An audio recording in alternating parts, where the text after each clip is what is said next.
माहा नाम की इब्तदाई तारीख हिंदी जुबान से निकलती है।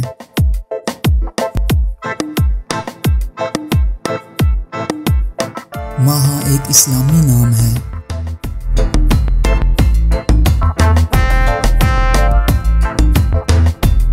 माहा नाम का शुमार लड़कियों के नामों में होता है।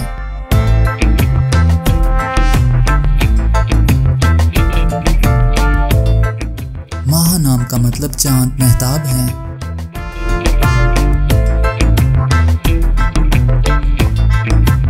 मौजूदा डाटा के हिसाब से बुनियादी तौर पर माहा नाम की शोहरत में 2010 में तेजी से इजाफा हुआ।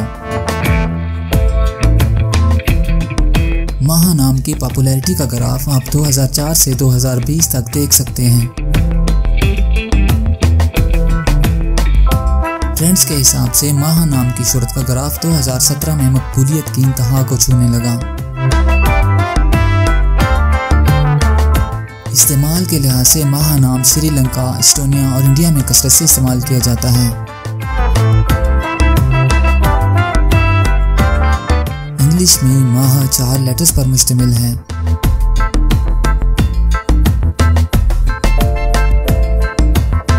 उर्दू में माहा 4 हरूफ पर मुश्तमिल है।